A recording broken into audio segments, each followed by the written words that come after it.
Hello again, everybody, and a very warm welcome back to the Celtic Forever podcast. We've got John here to go over the preview of Celtic against Hearts on Saturday.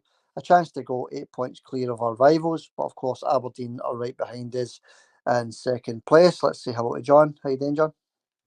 I'm all right, Xander. I'm all right. It's been quiet into it, apart from international stuff. Nothing much to really talk about.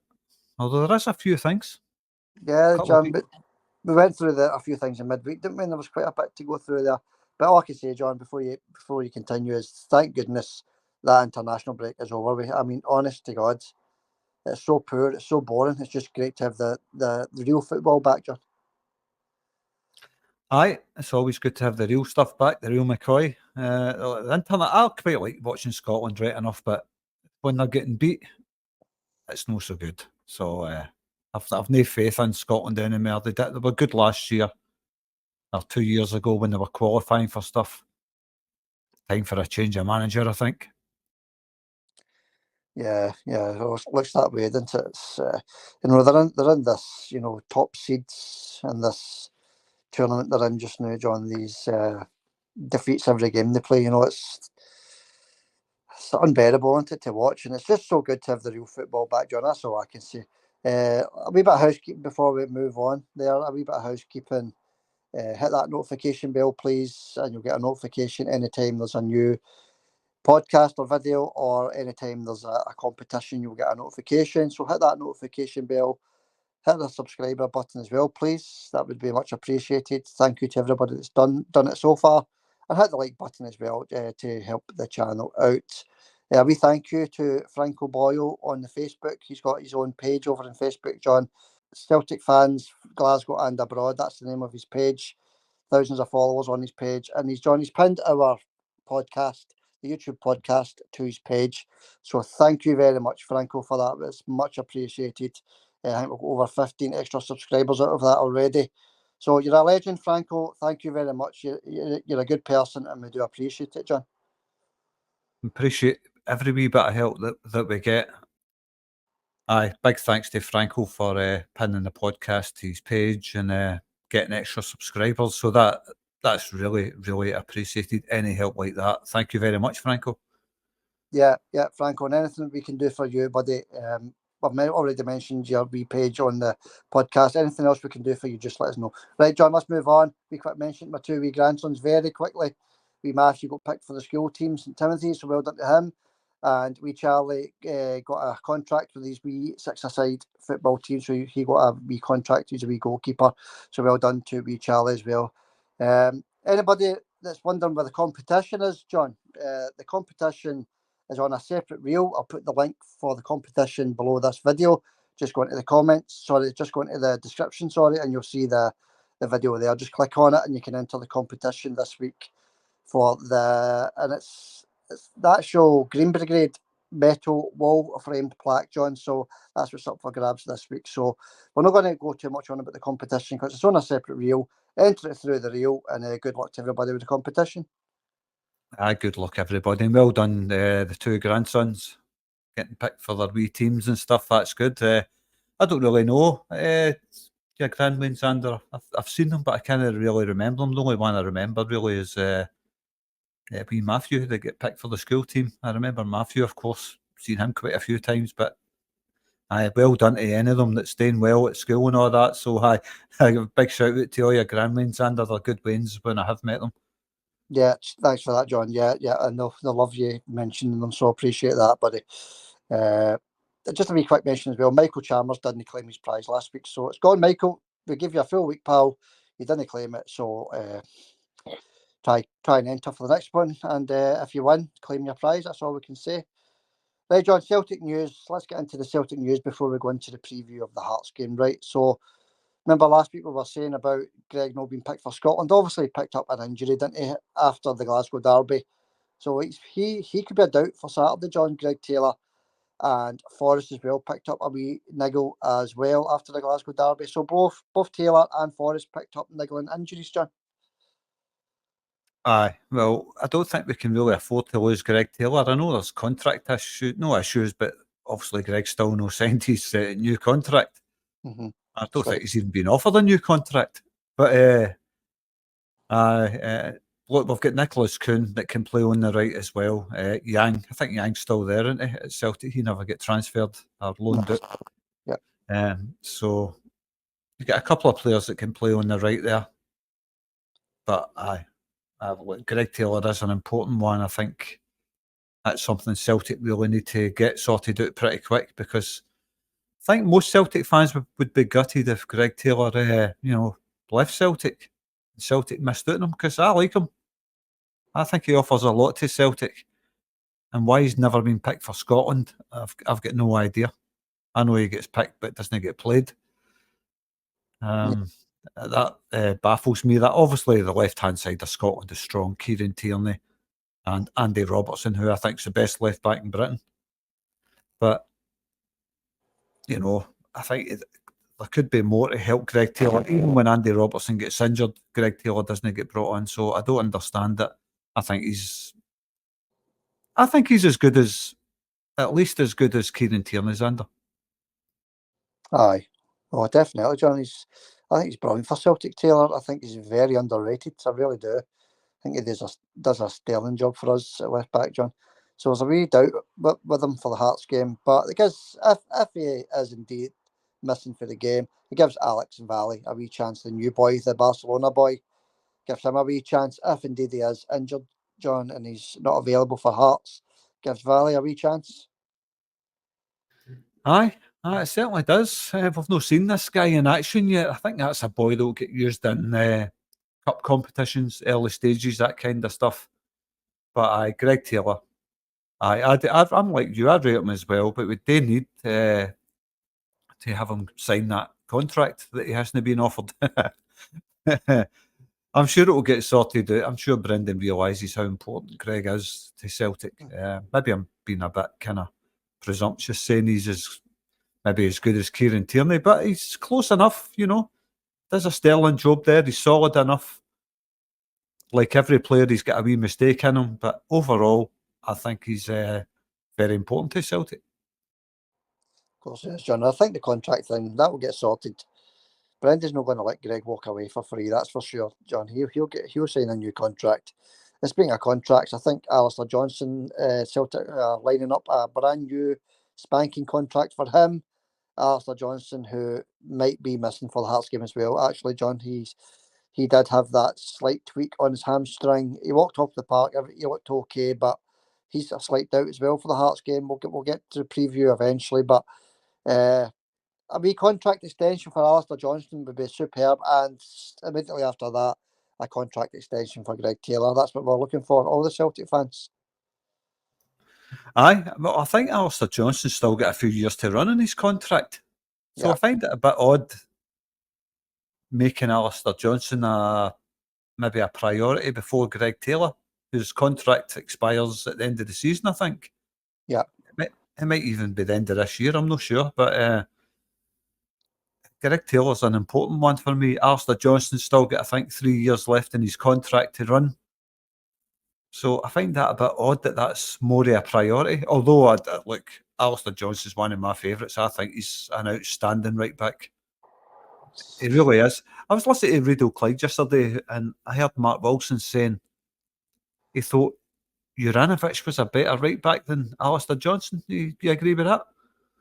I think he's a patch on Alistair Johnson, to be honest with you. I think Juranovic was overrated, John. I think he was overrated.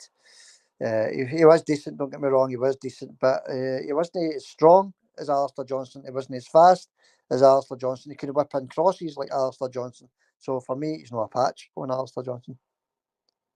Well, I think maybe Juranovic was maybe slightly better in the final third of the field. Slightly better. Alistair Johnson's still young, of course. But I think he's maybe slightly better in the final third. I thought Juranovic did whip in a decent cross. But Alistair Johnson, as an overall right back, I think he knows what it means to play for Celtic. He knows what it means to the fans. He's bought into Celtic. He's like a Celtic man. He's a solid right back. And overall, I'm rating him higher on my chart than Josip Juranovic. I think Alistair's... I I think he's an outstanding player. One of the most important players at Celtic. Him, McGregor, Hatate, Carter Vickers, Kyogo, Hatate. They're all in that kind of bracket, is really important players for Celtic. Alistair Johnson's right up with them. Right up there with him. But an outstanding talent and a better right back overall than Juranovic, in my opinion. Yeah, I agree, John. I mean, you look at the Glasgow Derby a couple of weeks ago, the balls, Alistair was fizzing across that box. Absolutely world class crosses into that box. Yeah, totally agree with you, John. Better right back overall. Totally agree. So you definitely don't agree with Mark Wilson then? No, I never agree with Mark Wilson, no matter what he says.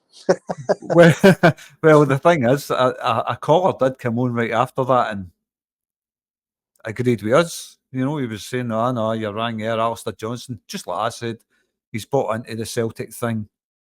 I don't think Juranovic ever bought into it, but Alistair Johnson, you would think he was a Glasgow born and bred boy, wouldn't you, the way he plays for Celtic?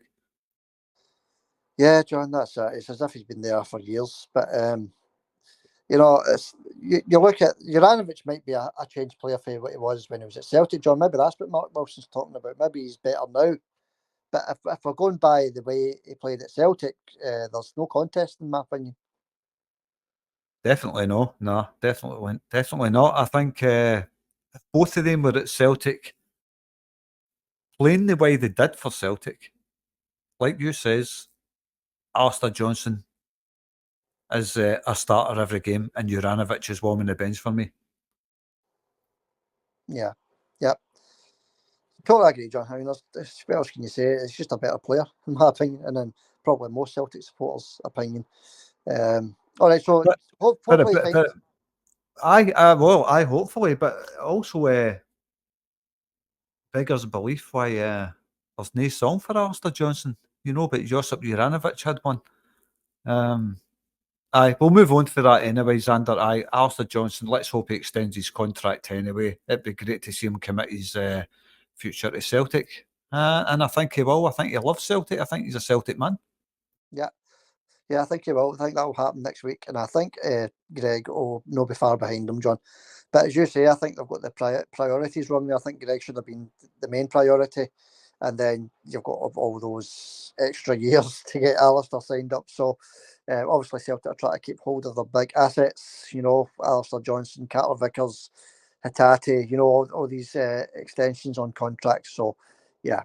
I suppose the club are doing the right thing at the same time. But let's get Greg tied up as well. John, let's move on for it. As you say, St Johnstone have cut the allocation, John. This one made me laugh, to be honest with you. St Johnstone cutting the away allocation. John, the stadium's empty every week. St Johnstone, honestly. So I think Celtic were getting 4,700 tickets for Perth, McDermott Park, but I think they've cut the allocation. It's not been confirmed what they're cutting it by yet, John, but I'd imagine it'll go down to 3,000 or something. I think that's an absolute joke, them cutting the allocation. What do you think? I definitely. I mean, I know Celtic. I think no, I don't know for sure. It's a stadium I've never been in actually. The St Johnstone Stadium. But I think Celtic fans get a wee bit of one of the touchline stands as well as a stand behind the goals. Is it two? It's no two stands Celtic get behind the goals as at St Johnstone. I can't remember. I'm not sure, John. It might be. It might be. I'm not too sure, but they're cutting the allocation anyway. So whatever it is we get, it's getting cut. I think it's laughable. It's actually laughable that they're just following suit from all these other SPL clubs. It doesn't make sense. There's a chance to make some serious money for these clubs, and they're actually going the opposite way and losing money. That makes no sense to me whatsoever. That's bad business. Realistically, St Johnstone can't expect to beat Celtic. I know they have turned us over in the past, every now and again. Not very often, but they have done it. So why change a habit that brings in money by cutting allocation? What's the reasoning behind cutting allocation? I mean, like you says, it's an empty stadium. You watch St Johnstone against, let's say St Johnstone against Dundee. You're lucky if there's 2,000 people there. in a stadium that holds maybe, I don't know how much, I'm just rambling on here, but let's say it holds 10,000, 11,000 or whatever it is. Why are they cutting an allocation when they've no fans? That money helps. If Celtic go there 2 times a season, and Rangers as well, we'll count Rangers in this as well. Rangers go there twice a season. They could give both the Glasgow teams 3/4 of that stadium, and the stand that they leave St Johnstone fans in would still be half empty, Xander. That's the kind of thing we're talking about here. That brings in a potential couple of £1 million for them if they give Celtic and Rangers 3 stands of that stadium, because there isn't that many St Johnstone fans. Let's be honest, you're lucky if, I don't know, their home allocation of fans is around about 1,500 every week. Why don't they follow suit at teams like Livingston that give Celtic and Rangers 3/4 of their stadium because it's good business sense? For a poor club like St Johnstone and Livingston, it makes no sense to slash allocations the 2 Glasgow Derby teams. It makes absolutely no sense. It's bad business, and it's probably a few £1 million a year that they've lost out of that. It makes no sense whatsoever. Oh, I don't understand it. It's mind-boggling, to be honest with you. But that's what they've done, John. So we just need to go by what they've done. I don't know what percentage they've cut. 10%, 20%. I'm not sure. We'll find out in the coming weeks. But it's going to start this season, John. So we'll find out soon enough, I suppose. Well, I'll just say, if you were a businessman and you ran a football club that had no fans in it, and massive teams were coming to your stadium, what would you be doing? You'd be sitting at your desk rubbing your hands every time they visit, Xander. If you were a good businessman, you wouldn't be saying, "Nah, we don't want that money. We don't want your money. Keep your money. We'll keep our 500 fans." Yeah. I mean, you sort of understand teams like Hearts that fill their stadium, Hibs that fill their stadium sometimes, cutting the allocation, But teams like St Johnstone, it's just, I don't know. We'll move on, John. Let's move on. Just before we go into the preview, I want to quickly run through some of the news that's happened over the international break, John, right, as regards to Celtic players away on international duty.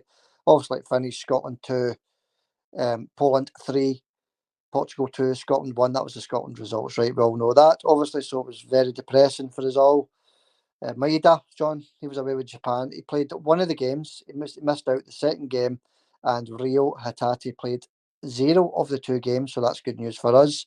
Schmeichel, he played both games, John, for Denmark, and had 2 clean sheets against Switzerland and Serbia. So Schmeichel showing his professionalism there, 2 clean sheets on international duty. Engels, John, he was a no-show v France, so he didn't play the second game. He obviously got 15 minutes in the first game, so no minutes in the second game. So that's good news for us as well. Less chance of injuries. Parma, he played the full 90 minutes against Jamaica, so it's good for him to get 90 minutes in his legs. Trusty didn't play any of the 2 games, John, for USA. He sat out both the games, so no minutes in the legs for Trusty. Bernardo scored on under 21s against Croatia. So well done to Bernardo scoring for his team, John. So well done scoring for Portugal against Croatia. And last of all, John, before we go into the preview, Dane Murray, he's on loan just now, but he's still a Celtic player. He's on loan at Queen's Park. Scored against Malta for Scotland. Anything stand out for you there, John? Liam Scales not getting a start for Ireland. I watched the 2 Ireland games that they played in against England and who was the other team they played? I can't remember, but I watched both of them anyway. And Liam Scales never started in any of the games. Adam Eder started for Ireland against England. Yeah, well, he never started in the second game. They must have some defence, Ireland, then, if Scales didn't get a start, because Scales has been one of our players of the team for the last year and a bit. So, yeah, they must have some defence, Ireland. That's all I can say. Either half decent in defence, but nothing any better than Liam Scales there, I wouldn't say. But I just found it very strange that Liam Scales never got a start for Ireland in any of their 2 games. And it's it was Greece they were playing. I was trying to remember who it was Ireland were playing in their second game. It was Greece. But I just find it bamboozling that Liam Scales never gets started in any of the games. Top player, Liam Scales. So, very, very bewildering, that one. Yeah, it's bewildering, John, but it's good news as well because there's less chance of our top players getting injured, and that's all I'm concerned It's about. good. It's good news for us. Yeah, that's what I'm concerned about, John, to be honest with you, is these players returning. I couldn't care less if they never get a game, to be honest with you, as long as they're back playing every week for Celtic and performing well and not picking up any stupid injuries away on international duty, John. That's the way I look at it. Aye, that's the way I look at it as well. I just find that, but if I'm looking at it in an international sense for these teams, why they're not picking players that's available to them, good players like Liam Scales. Like Adam Ida got a start against England. That's good for him. He got some minutes in his legs. That benefits us. Adam Ida getting some extra game time, but he never started against Greece. Maybe the Ireland coaches looked at him and thought, you're no fit enough. You're not ready. I don't know. He never played any pre-season games, remember? Yeah, he needs minutes. It's the one player that could be doing with some international run out is Adam Ida, John. He needs minutes in his legs, that boy. So at least he got some minutes while I was away, didn't he? So he got his wee run out against England. So as you say, hopefully that will help Celtic. Anything that helps Celtic is a bonus, isn't it? Right, John, preview time. The big game. We're back to normal. Thank goodness we're back to normal. Celtic against Hearts, 3 o'clock on Saturday.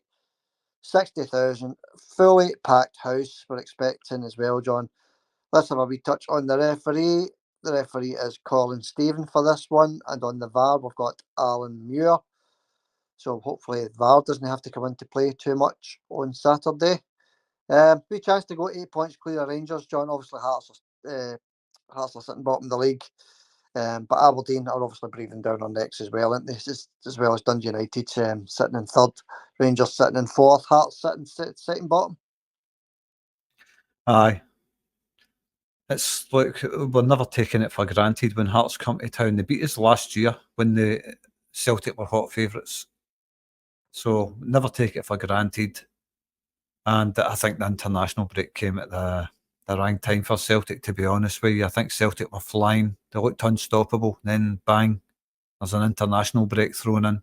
So to me, that always goes against Celtic, that the international breaks, getting us back up to speed again. Look, I'm sure the boys have been training hard the last few days. And I'm looking forward to it, of course. Hearts, I think Naismith's a couple of games away from getting the sack. I think if he gets beat with Celtic and loses their next game, I think he'll be off. Yeah, I think he's got long to go. Unless he gets a result against Celtic, then he'll be there for 10 years, won't he? So, yeah, no, we've got to do a professional job on Saturday, John. Do you think this international break is going to cause disruption to the flow, the way we were playing, John? Do you think it's going to affect us in any way, or do you think we'll return and play the exact same way we were before the international break? Well, that's what I was saying. It's international breaks are always either goes for you or it goes against you. I don't know. I really don't know. Celtic were flying. Are they going to come out against Hearts in that form? I don't think it'll. I don't think anybody's going to stop Celtic this season, Xander, to be honest with you. But international breaks can put a wee spanner in the works sometimes, I think. But Hearts, practically on their knees, they're just no clicking at all. So I think Celtic will be hot favourites, and rightly so. Yeah, we'll get to the betting in a wee minute, John. It makes some remarkable reading, actually. But let's have a touch on the team news before we go into the betting and the odds on the game. Celtic first, obviously, we've got Greg Taylor and James Forrest and Alistair Johnson, all doubts. Naroki's definitely out, John. He's still out injured. Um, I bet he didn't even know he was still at the club. Anyway, he's still out injured. But 3 of our main players there, John, Forrest, Johnston and Taylor, all with niggling doubts. Aye. Look, if there's any doubt with Alistair Johnson, they should rest him. I think what's his name, Anthony Ralston, I think he'll be okay. He stands in for Alistair Johnson when he's injured, and I think, look, he's no quite the right back that Alistair Johnson is, but he does a solid enough job in Scotland's under. But for Champions League, we're going to need Alistair. Aye, that's a big concern. That the Rocky and Forest, I think we've got enough cover for Forest and the Rocky. I think we're all right there. I don't think the Rocky's going to be any great miss. No, definitely no, John. I don't think he's going to be anywhere near the team, even if he was fit, to be honest with you. Nothing against the Rocky, obviously. We've just got better players there just now. All right, John, we touched on Hearts, a couple of the players out, but the one that stood out for me is this out with a foot injury, or he's a doubt, sorry, he might actually show up on Saturday. It's Vargas, John, Kenneth Vargas, one of their best players. He's a major doubt with a foot injury, John, and to me, that's brilliant news because that boy's decent. I don't know if you've seen this boy, Kenneth Vargas, but he's a decent player for Hearts, John. Against Rangers, it was brilliant, the draw earlier on this season. At Tynecastle, Vargas was man of the match, so he could be missing for the game, John. What do you think? I don't know. I've not looked into Hearts, but I know who Vargas is, of course. He is a good look. Hearts have got a lot of good players in their team. I think they're just no gelling as a team. I've watched a few of their games this season, and they're just no clicking at all. There's something missing there. You can see there's something missing there. Let's hope that continues and they haven't sorted it out by the time kickoff comes around. But no, I think Vargas is a good player, but there is a lot of good players at Hearts, to be honest with you. I think there's a lot of talent in that team. I'm surprised. I'm surprised that it's sitting near the bottom of the league. I'm surprised, John, to be honest with you as well. There's obviously something wrong with the management and the coaching there because they have got a lot of decent players there, John. They've got Young Forest on their books. They've got Shankland, obviously, up front, who's not firing, but hopefully that continues on Saturday.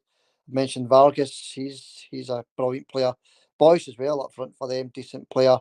Oda midfield, half decent. Devlin, yeah, good player. Boateng, yeah, John, they're littered with good players, Hearts, so we definitely need to be on our guard on Saturday.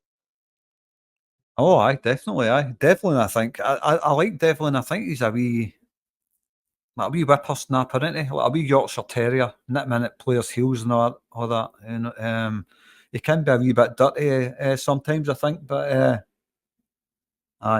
there is a few players in that Hearts team. I'm really surprised they're sitting down at the bottom of the table, to be honest with you, or second bottom. But and the other surprise at the bottom, of course, is Kilmarnock, another team that's Derek McInnes had them flying last season, and now they're propping up the table.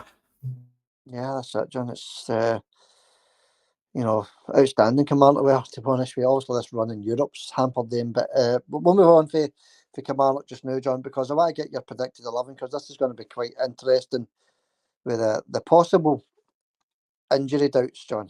Possible. So I don't know if you want to go with these players being fit or if you want to go with these players not being fit. It's going to be a funny one. Tell us what you're thinking anyway, John.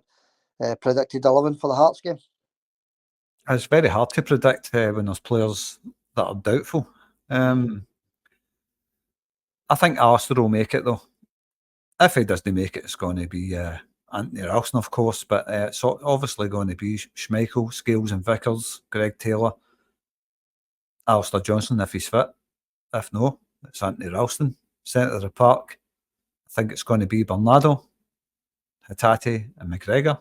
Up front, Kyogo, Maeda and Nicholas Kuhn. Yeah, Kuhn, yeah.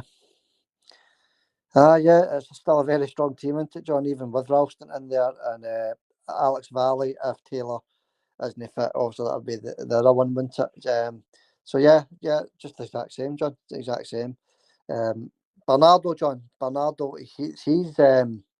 he's catching my eye more and more every time this boy plays, especially against Rangers. The guy was brilliant. He had that wee mistake early in the second half, didn't he? But apart from that, I think you said on the post-match, because of Bernardo, we didn't miss Matt O'Reilly. And John, we want that performance from Bernardo right through the season, didn't we? Aye, I think it's. I think Paulo Bernardo. I think he's going to come good for Celtic. He's. I says before we made him a full time signing at Celtic that the money wasn't warranted. I think Celtic got him at a great price, and I think like he's going to be important to Celtic this season. Paulo Bernardo. The problem is we've signed this Ingles guy, who's supposed to be a hot talent. Is Paulo Bernardo going to keep him at the team, or vice versa? Is Engels going to get a start and keep Bernardo at the team? Look, the way Bernardo performed against Rangers, I think he's a cert to start against Hearts. I don't see Engels getting a start ahead of Paulo Bernardo because, like you says, like we both says in the last podcast, if he stayed on longer against Rangers and kept that level of performance up, he was man of the match. He was outstanding, absolutely outstanding. And if he continues form like that, he's going to keep Engels out the team. Yeah. It's interesting, isn't it, John? It really is. Then you've got to look at it another way. You could have Bernardo and Engels in the team, depending on how Engels settles in the team, and give Hatate a rest now and again. You can look at it various different ways, can't you? So things are looking really good, John. We've got choices in the midfield. We've got choices in the defence now, and we've got the big man Ida signed up top for Celtic. So plenty of strength and depth there, John. Aye, there's good cover in every position. Of course, we've got our favourite players that we like. We'd love to start every game, but that's never going to happen. And that's why Celtic sign players that's cover for every position. Adam Eder, obviously not up to speed yet. I think we'll see the best of him as the season goes on, the more appearances he makes. But right now, I think up top for me, it's Kyogo starting every game. That's just my opinion, of course. I think Kyogo's the best striker at Celtic. He offers more than just being an attacker, I think, as well. He chases back. Celtic defending from the front, and I think Kyogo does that brilliant. Him and Maeda, both of them, they defend excellently, I think. And their closing down is phenomenal. Both big players for Celtic. But Kyogo, for me, he's the most important striker at Celtic, Sander, I think.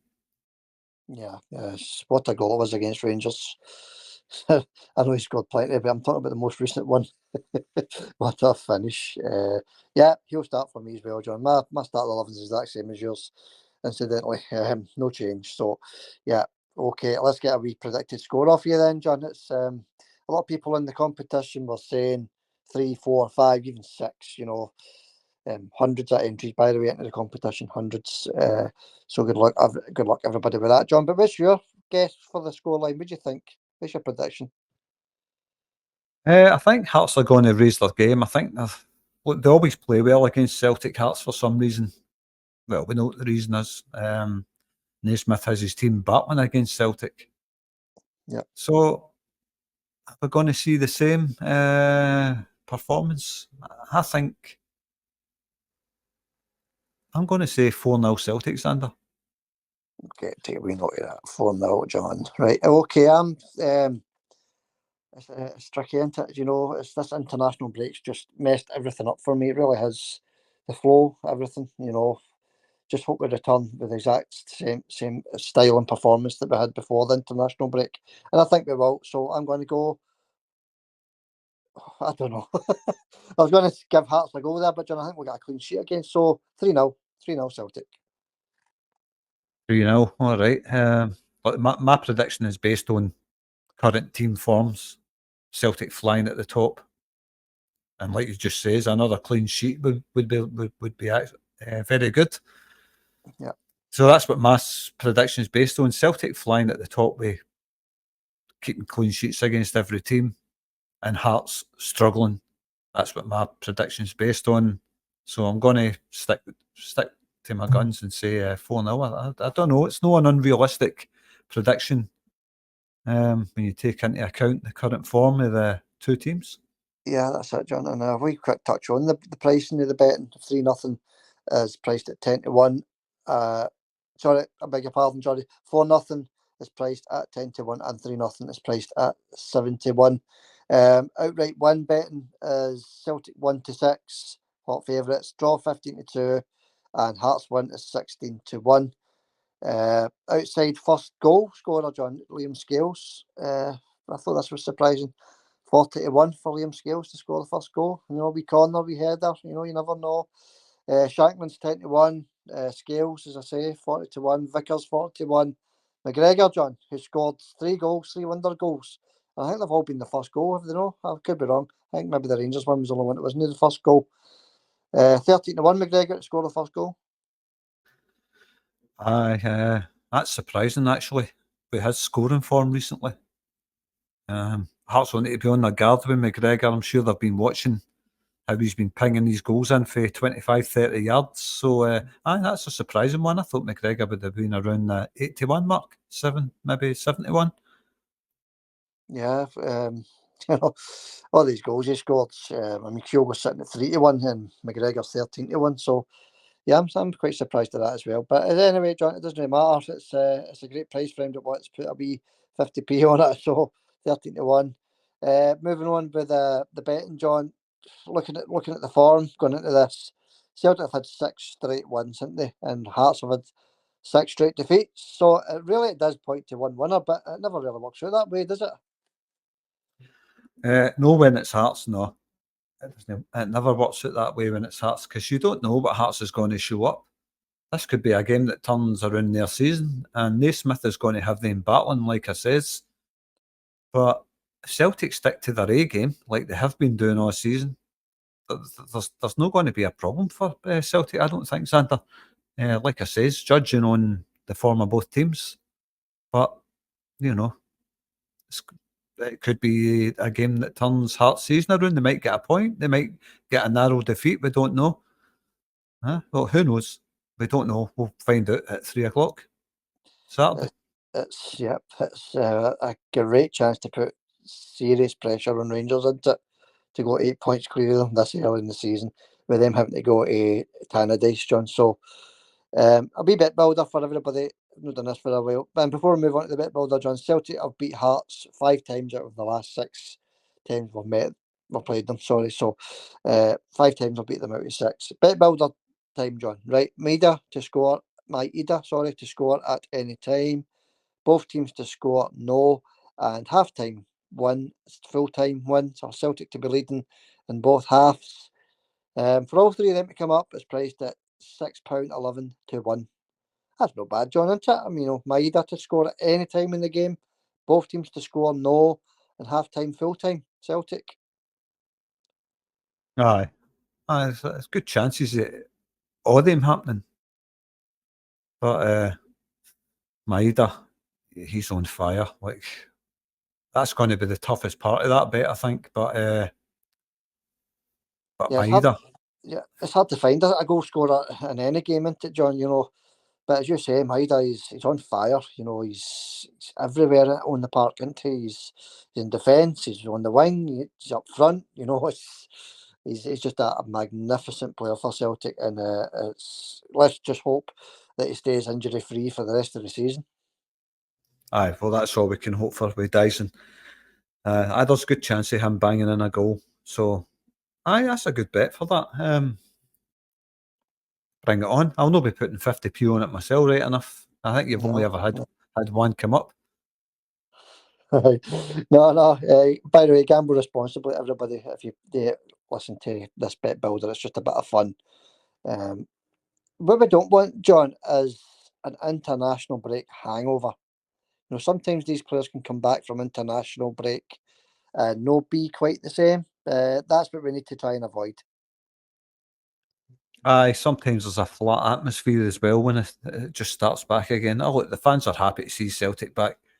I don't mean a flat atmosphere. I'll rephrase that. There's a flat performance. The players getting up to speed again. We'll wait and see. It'll be the same for Hearts as well. You've got to take that into account.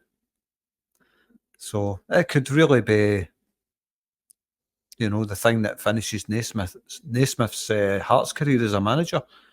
Because if he gets beat tomorrow, I think his next game, if he loses it, I think that'll be the end of Naismith at Hearts. So I think if Celtic are as sharp as attack like they have been, I think that's not going to do Naismith any favours. Yeah, and just a wee quick word on that, John, right? Obviously, none of us want to see anybody getting the sack, right? Naismith has no integrity as Hearts manager when it comes to playing the Glasgow teams, right? No integrity whatsoever. I'm not going to go on anymore about that. We know what's happening there. If we want Naismith out of Hearts, right? If he gets another job at East Fife or whatever, then good luck to him. We don't want to see anybody unemployed. They've got families, etc., John, right? But we want him out of the SPL because the man just has no integrity. No, when it comes to Rangers, no. He has his team fighting tooth and nail to get anything against Celtic, and his performances against Rangers, you can see he's gave his players duff tactics, set them up to lose. They're very, very poor against them. When Rangers were on their knees, Naismith had his team sitting back against them, which no sporting integrity whatsoever. And like you say, don't want anybody losing their job, but if he gets a job somewhere else, you don't want anybody getting sacked, but if he does, I'd rather he went down to England or something and plied his trade down there. And I would wish him all the best of luck while he's doing it. Yeah, that's it, John. That's it. We just want him out the SPL, where we want every manager, to be battling on the same front, at the same level, and that's all we're looking for. Is a wee bit of level playing field. That's all we're looking for. So yeah, hopefully Celtic beat them on Saturday, John. That's all we're looking for. And then Hearts can take it for there. Don't really care what happens after that, to be honest with you. As long as they get them out of Hearts, and Hearts can then appoint a manager with integrity. Right, John? But before you move on for that, Xander, if any Rangers fans are listening, it's no because Stephen Naismith's a Rangers fan that we are no keen on him. Derek McInnes is a Rangers fan. I don't wish any harm on Derek McInnes. I hope he stays in the Scottish Premier League, and because the guy's got integrity. He'll have his team battling against Rangers and he'll have his team battling against Celtic. He's a professional manager. He wants the best for his team. He wants the best for his club. And he wants to make his supporters happy, no matter where he is. So, all right, he moans a lot, but look, like he says, he's got integrity. He's a proper manager. So, I never wish any bad on guys like Derek McInnes, who are also Rangers fans, Yeah, that's it, John. That's it. But anyway, it's nothing to do with us that the Hearts are sitting bottom of the league and Naismith's about to lose his job. That's nothing to do with us. We're only voicing our opinion. All right, John, let's move it on. Fixtures for the weekend before we get to the comments. A wee quick look. Aberdeen, right? Aberdeen are playing really well, aren't they? Joint top, I might add. Joint top, absolutely outstanding for Aberdeen at this stage in the season. Level with Celtic on points, just behind on goal difference. They play Motherwell at Pittodrie, Hibs are at home to St Johnstone, Ross County are at home to Dundee, St Mirren are at home to Kilmarnock, and on Sunday we've got Dundee United, Jim Goodwin at home against Rangers. John, anything stick out there? Obviously, Aberdeen. Look, I want Aberdeen to keep up their good form. I'd love Aberdeen to finish second. I've been watching Aberdeen. I thought they hit a wee bit of a dip in form when, would you call him, left? Miofsky. But yeah, I think they're still a half decent team. That new manager they've got them playing really well. I think they're going to be. They ain't going to be a pushover this season. Put it that way. So I fancy them to keep up their winning run.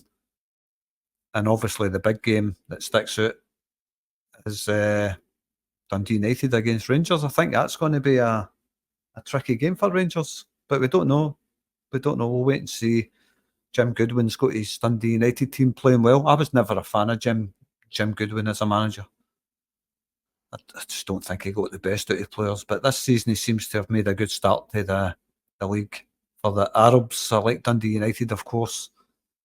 And I'll be hoping for a wee Dundee United one there. But it's a hard game for Rangers going up to Tannadice playing a team that's on form. But they've had 2 weeks rest to recoup after their scalping against Celtic. So I don't know, we'll be watching that one closely, Xander. And hoping and praying that the Arabs can turn them over. Yeah, I can see at least a draw there, to be honest with you, John. In fact, let's run through some predictions, right? Dundee against Motherwell, John. What's your score prediction? Dundee at home against Motherwell. Sorry, Aberdeen. Sorry, Aberdeen against Motherwell. Sorry, John. I couldn't tell you what the fixtures are, but Aberdeen against Motherwell. Aberdeen at home, too strong for Motherwell. 2-0 Aberdeen. Yep, 3-0 for me. Hibs against St Johnstone. Hibs at home against St Johnstone. Hibs struggling, of course. I think they've just signed a Newcastle striker, am I right? Ex-Newcastle striker. Right, didn't know that, John. Right. Can't remember the boy's name, but I fancy a Hibs win there. 2-0 Hibs. No, 1-0 Hibs. Yep, 1 each for me. Just taking a wee note of these, John, by the way. Ross County against Dundee. Ross County against Dundee. 1-1. 1-1. It's a tricky one. And I'll say a very narrow away win. 2-1 to Dundee. Right, John, St Mirren against Kilmarnock. Oh, Kilmarnock propping up the table. St Mirren, no a bad wee team. Not the greatest this season, mind you. I think he started the season well, but I'm going to say a home win there. 2-1 St Mirren. Yeah.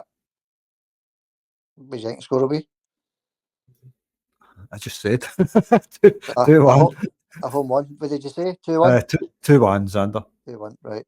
I'll say, Kilmarnock are going to strike back, and I think it's going to be 2-1 win for Kilmarnock, John. So, all right, 2-1 Kilmarnock. Yeah, 2-1 Kilmarnock. St Mirren not great just now either, John. So, 2-1. Just very narrow win for Kilmarnock. I think they'll turn it around. McInnes has had 2 weeks to turn that around, hasn't he? So, this international break, can make a break. Some teams can't it, John. All right, Sunday's game, Dundee United against Rangers. Big one there. Look forward to that one myself, actually. What are you thinking, John? I'm thinking McInnes can't be far away for the sack either, Xander. No, he's. I think the European things just held them up. He'll turn that around there, John, I think. I don't know. I've heard a few Rangers fans shouting for the return of Derek McInnes on the phone-ins. Dear, oh dear. Well, he is a decent manager, McInnes. He does get his team battling. They're just. I think that, as I say a few times, that European thing sort of held them up this season. They'll turn that around there, John. I'm sure it. I don't know. We'll see what happens there. Anyway, on to the big game on Sunday. Obviously, we've covered our score predictions for Celtic. So the other big game is Sunday's game, Dundee United against Rangers, of course. I'm going to say 3-1 Rangers. 3-1 Rangers, right. I'm quite surprised at that, John. I'm saying a draw. 1 each or 2 each. I don't know. I'll go 1 each, right? A 1 each draw at Tannadice. All right, John, that wraps that up. I'll take a wee note of the scores, right? And we'll touch on that on the post-match on Monday. And by the way, on Monday, we're going to do the post-match of the Hearts game, but we're also going to do the preview of the European game as well, John, against Bratislava.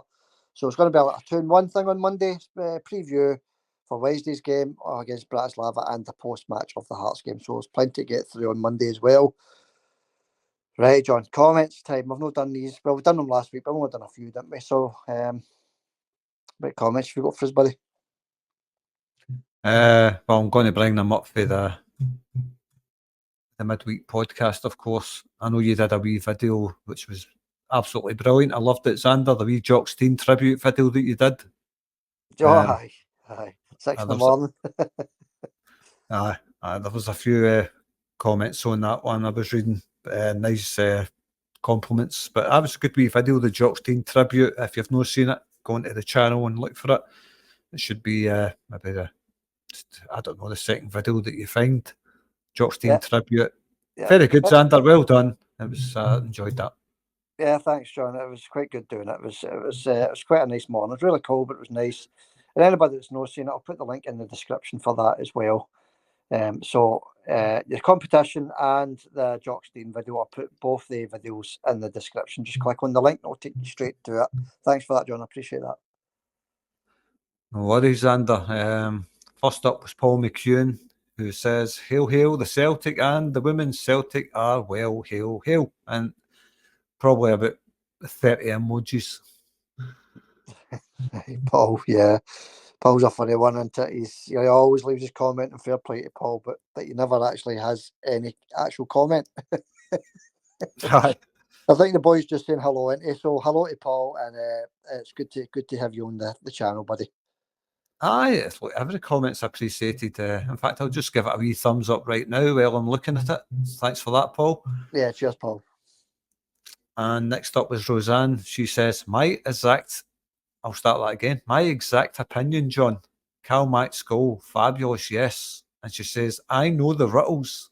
They were brilliant. No wonder the tune sounded like the Beatles. Aye, she knows the Rittles, yeah. Wee tune. It was good to get that its first run out last weekend, John, when we beat Rangers on the weekend before last. It's good to get the run out, and hopefully we can get the run out going on the post-match on Monday as well, with going 8 points clear, John. That'd be good to use the Rittles, or your song, sorry, your version of it. It's looking good. It'd be good to use that as much as possible this season. Aye. Use it every time we win. It's looking good. Yeah. But my version was better than the Rittles, Roseanne, to be honest with you. It's catchy, and it's good. I do like it. I mean, I found myself singing it. Just walking around the house, it's catchy. If anybody's wondering what we're talking about, yeah, again, we're talking about the Rittles, of course, the Beatles parody band. Duck, Nasty, Stig, Barry, the Prefab Four. Go watch it. Brilliant movie. Yeah, it's on YouTube, folks. The Rittles, the movie. Just type it in, the Rittles, the movie, and it'll come up. The full movie's there. Give it a watch. It's hilarious. Aye. Well, everybody's got their favourite Rittles, Ander. Who was yours? I don't know. Eric Idle. Well, he played Duck. So Duck then. You can't give him second names like Eric Idle. I'll ask you that again. Who's your favourite Rittle? Duck, Nasty, Stig, or Barry? I like Duck. He was pretty good. He was very talented. My favourite Rittle was always Nasty. I like Nasty. It's hilarious, folks. Get onto YouTube, type it in, and give it a wee watch. Brilliant. Stig and Barry were good as well. They're all good. Especially Barry. Give it a watch, man. We can only say give it a watch. If it's one that we're talking about, it's there on YouTube, free to watch. Just type it in. Aye, the Prefab Four, brilliant. Anyway, Roseanne had another comment. She says, "Good to have you back, boys. I'm looking forward to Saturday's game with loads of confidence." And she also says she enjoyed the game against with Israel versus Italy. I never seen that game, Roseanne, but she says Italy won that game. She says it's the only game she's seen so far in international break.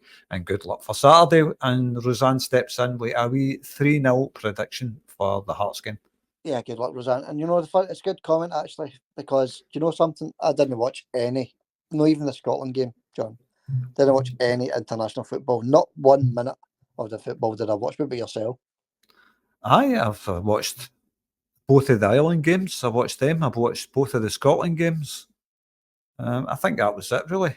I watched the Ireland game with interest in Liam Scales and Adam Eder, of course, but Ireland sadly get beaten. Both of the games we always like Ireland to win. But sadly, Ireland lost the 2 games, and I watched the 2 Scotland games, which Scotland sadly lost both of them as well. That's all I watched. I never watched anything else. That was it. Yeah, well, at least you watched something, John. I watched nothing, and it was a bit depressing, to be honest with you. Celtic flying, and then it stops for 2 weeks. Just beating them in the derby, and then it just stops. We're flying. They're on their knees. A chance to recover. I just hate it, to be honest with you, John. I just hate it.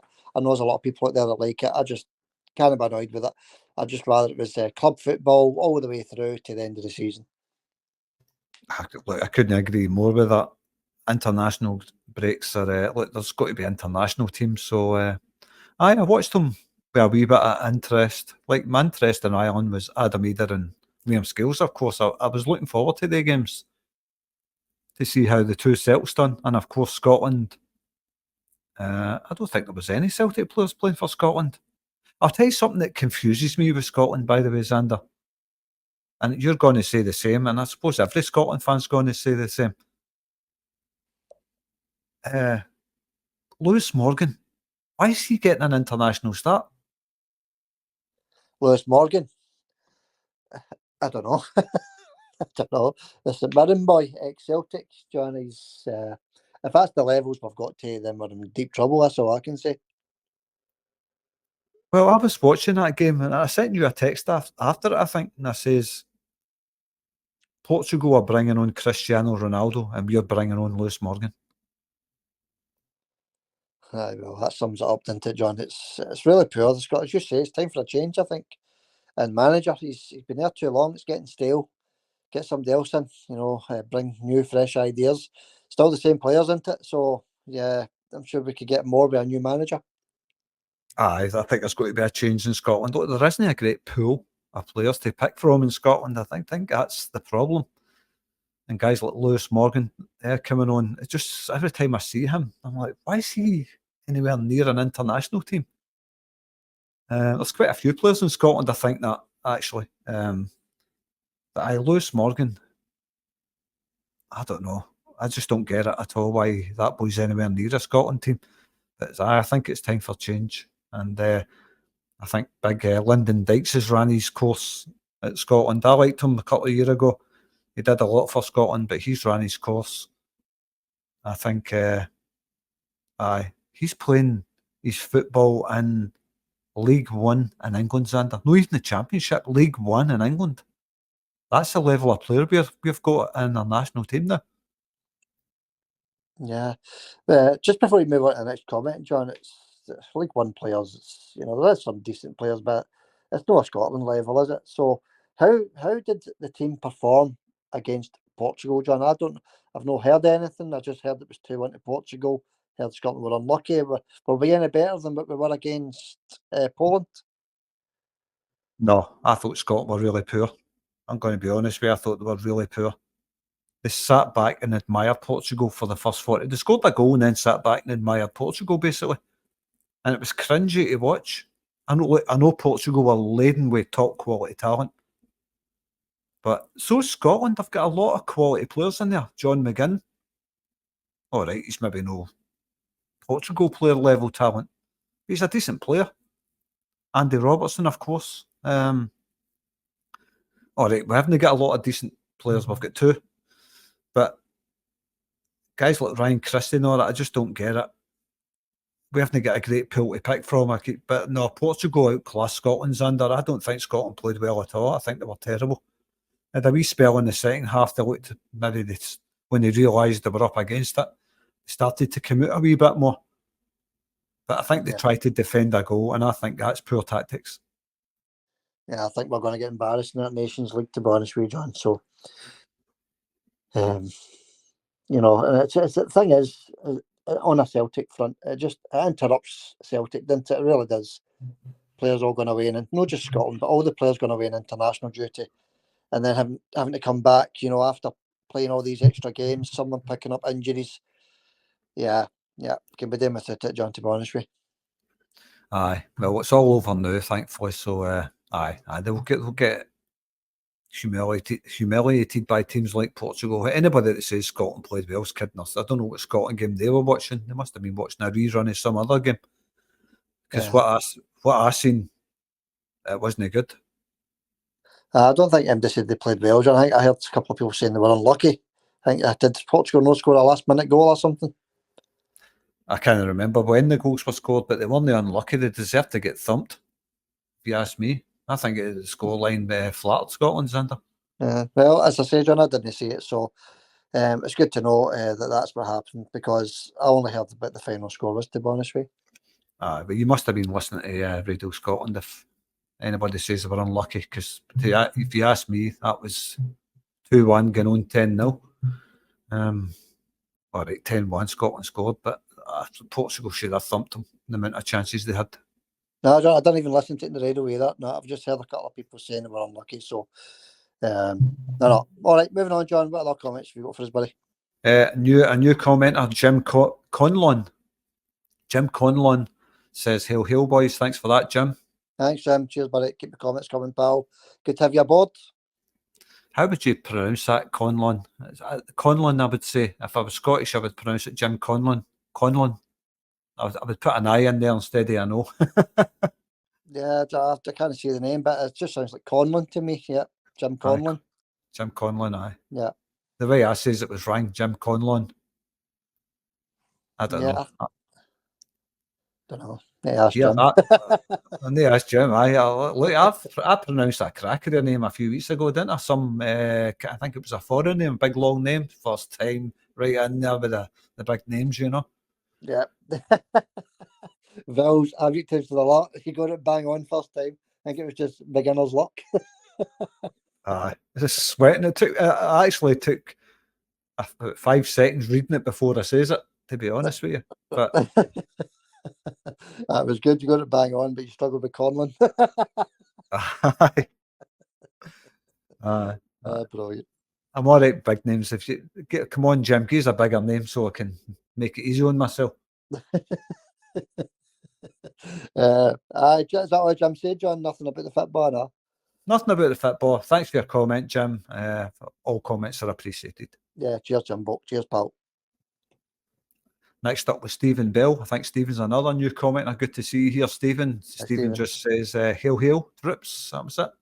Okay, yeah, welcome. I think it's a few new ones coming. It's brilliant. It's good to see you, isn't it, John? Yeah, welcome, and keep your comments coming in, pal. Thanks, Stephen. And next up was We Would Never Sell Our Club. One of our regulars says, never believe a word coming out of Souness's mouth as Casper is a superior keeper. Casper is a superior keeper to Butland in every way and is clearly hurting from the 3-0 drubbing. Aye, of course he is, John. Souness hurting badly, very, very badly. I mean, look at Casper in international football in the last 2 weeks, John. 2 clean sheets against top quality opposition, John.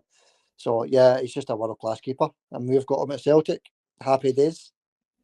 Happy days. I agree we would never sell a club as well. Souness, I don't know. I find it hard to understand why these guys are going on TV and embarrassing themselves with the drivel that comes out their gubs. And if anybody's wondering what a gob is, if you're not from Glasgow, it's a gob, a mouth. But Souness and Boyd are quite embarrassing, Xander. That's all I can say. Aye, it's one-sided views, John. That's all it is. All these big Chris Sutton, Celtic are doing poorly. He'll not be a cheerleader for Celtic. He'll tell us exactly what's gone wrong. So, yeah, there are two Souness. I don't know these BBC clowns as well. Thompson. Neil McCann and Billy Dodds. Sorry, that's the one I was looking for. Total shit cheerleaders, John, for Rangers. We don't need it. We don't want to hear it. We're not interested in it. Every single pundit that's an ex-Rangers player is nothing but a cheerleader. Very biased views. They'll never hear anything bad says about their club. Yeah. If Rangers are getting, they're not playing well against any team, it's the Rangers have got to do this, they've got to do that. Why is he not doing this? Oh, come on, how you not doing that? That's why I stopped listening to the BBC anyway, but because of that kind of stuff. There's no impartiality at all when it comes to ex-Rangers players. They're very unprofessional, very, very unprofessional. It's laughable and it's funny. I quite like listening to some of that stuff when they're getting beat, But no anymore, Xander. I don't listen to it now. The days are long gone. Yeah, before you move on, John, they also overvalue every Rangers player. We'll get 15 million for him. We'll get 10 million for him. Players that are walking away for nothing, John, they're getting zero for them. And they overvalue every Rangers player. Try to put them in the shop window, so that their beloved club get more money. They're trying to get their beloved club more money for these players. It's a total nonsense. Well, they were saying stuff like, if Kyogo's worth this or that Celtic player's worth that, then what's Morelos must be worth 35 million. And I remember that. And the fans were buying into it. Yeah. Yeah. What happened to me? Kent 40 million. Ryan Kent. Kent. Aye, that's stuff like that, wouldn't it? If Maeda's worth this thing, Ryan Kent's worth that. And what happened to these players? I think they went for a packet of Spangles, and I don't know if it's. Oh, the BBC, we just love it. It's funny. It's funny, but I don't know what happened to Morelos. I think he went for 700,000 or something like that. I don't even know. I'm just clutching a figure out of there, but it was peanuts anyway. Next to what they were valuing him. Jack Butland, 20 million. Jack Billion's the next England international keeper. Yeah, he's a £30 million keeper all day. Keoghley keeps putting the ball through his legs. I think he's the only keeper that plays with oven mitts on, Xander. You've got the BBC. They've got to get their act together. They really have. They've got to start getting the pundits on there that talk some sense, to be honest with you. I know we don't talk sense most of the time. Well, I don't. But they've got to. They're a professional outfit, John. They've got to get some proper pundits in there, I think. Aye. Well, look, we talk in a biased way about Celtic, but we're Celtic fans, so we're no on the radio. We're no broadcasting to the general public across Scotland. That's the difference. We are a Celtic channel. We talk about Celtic. That's our thing. So we can be biased about Celtic, but we can also be honest about Celtic. That's it. And we are, John. We are. We don't tell any porkies on this. We're no any other podcast, John, that happy clappers or anything like that, John. We just tell it as it is, and we always have done. We've been going on about a year now, I think it is. We've always been the same. We'll never change. Never change. And like I says, we're no broadcasting to the whole of Scotland and being biased. And this is a professional radio station, television station. Take money off people for their telly licence and all that. And the public of Scotland has got to listen to the drivel that they talk about Rangers. Look, it's no Rangers radio, that's all I'll say, but they're turning into Rangers radio. And it's laughable. Rangers radio are a better channel than BBC. At least the boys on there, they're angry. And they'll be honest about their team. That's it. You don't hear the boys saying Morelos is worth 35 million. You won't maybe hear it because they're buying into the radio stuff, but they're no daft. You know, they can see what's going on with their team. They know a bad player when he's bad. That kind of stuff. Yeah, I know what you're saying. Yeah, John, well said. Yeah. They're act together, BBC. But they won't, John, because it'll always be the same. It's always been the same. But anyway, thanks whoever the last commenter was. I can't even remember. I was slabbering on that much. We would never sell our club. Thanks, pal. Yeah, thank you. Jim Conlon was up next again. Surely there's a better keeper than Gunn. Oh, he was terrible, Xander. I think he's a bad keeper. Very panicky. Bad decision making. I'm just glad he's not Celtic. I don't know who the next up-and-coming Scotland goalkeeper is, John. I couldn't tell you, to be honest with you. If you're going to be picking Scotland goalkeepers, you're going back the way, no forwards. You're looking at players like, I don't know, the big Hearts goalkeeper, Craig Gordon, I don't know, John. But no, I can't think of any up-and-coming Scottish goalkeepers, John. Can you? Scott Bain?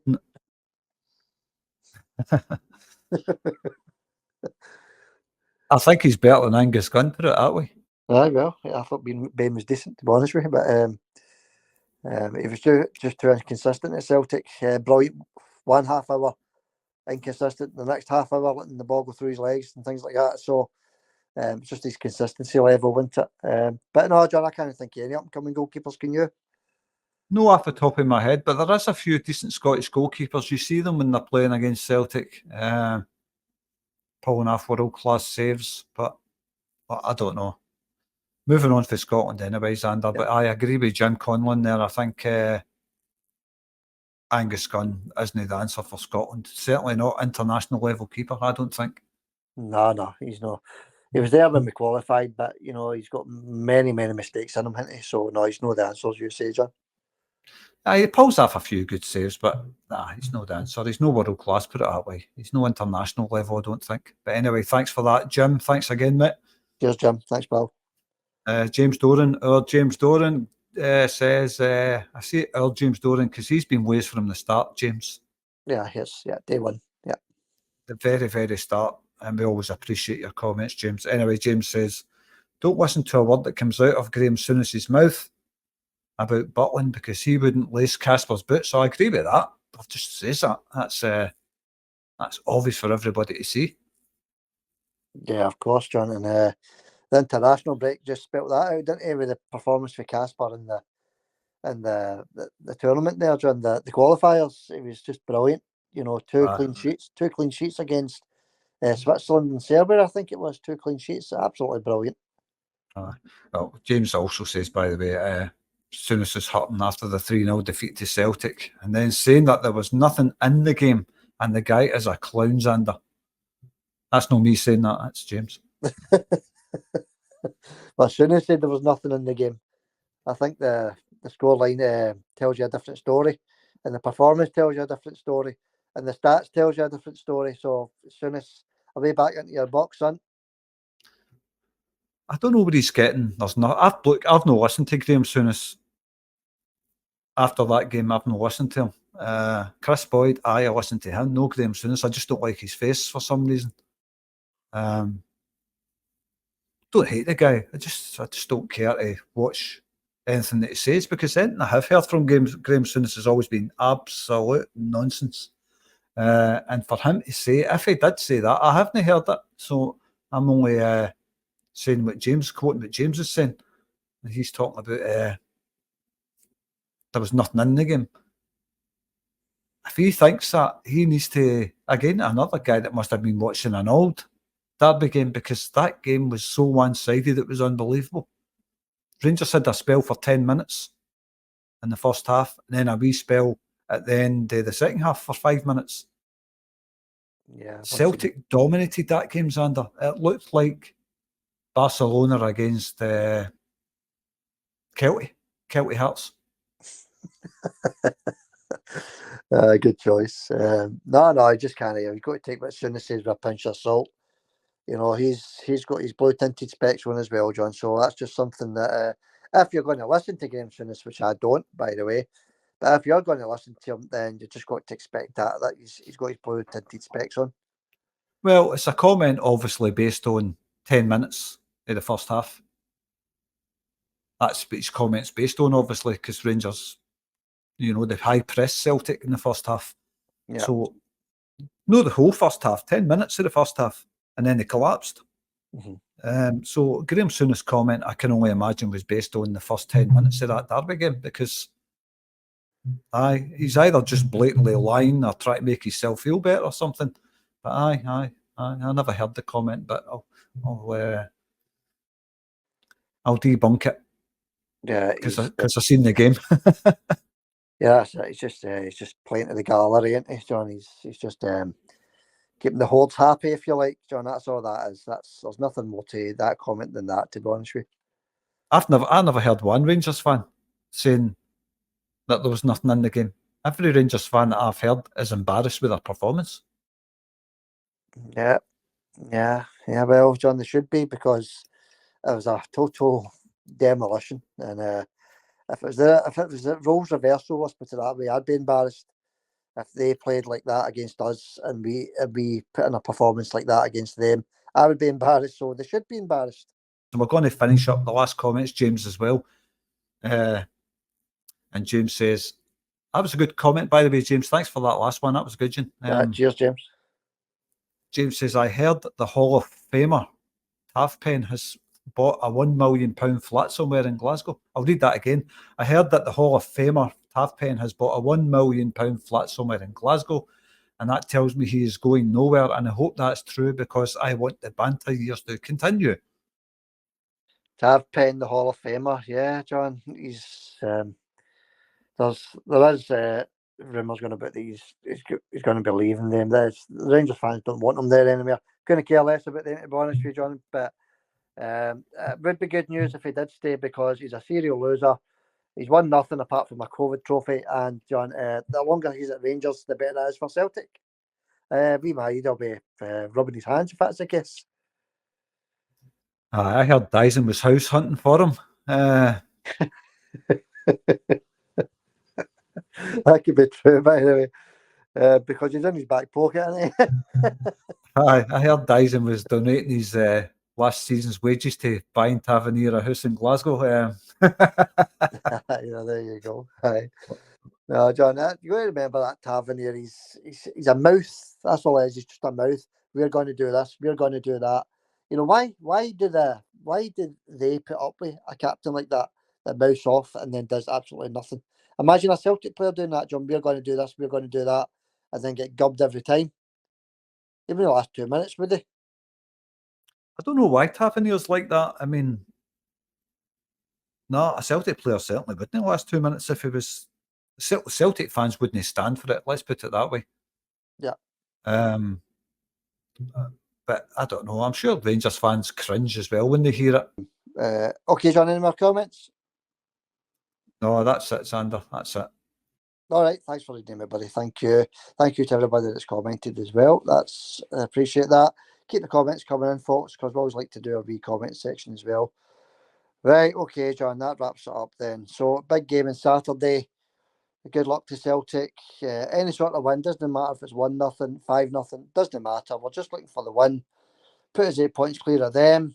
Keep us ahead of Aberdeen as well. But a good day, but a good game. Looking forward to it. Anything you want to add, John? No, that's it. Good luck, Celtic. That's all I can say, Xander. Looking forward to it. Yeah, cheers, John. We'll be back for the post-match on Monday. We're also going to do the preview of the Bratislava game as well on Monday. So keep your eye on that one. Get your notification bell switched on. You'll get that notification as soon as that's up and running. Thank you to everybody that subscribed as well. Everybody that's recently subscribed and all our current subscribers. Thank you, every one of you. We do appreciate it. We'll catch you all on Monday for the post-match. Good luck to Celtic. And John, we'll catch you Monday. Catch you Monday, Xander. Hail, hail, mate. Hail, John. See you later.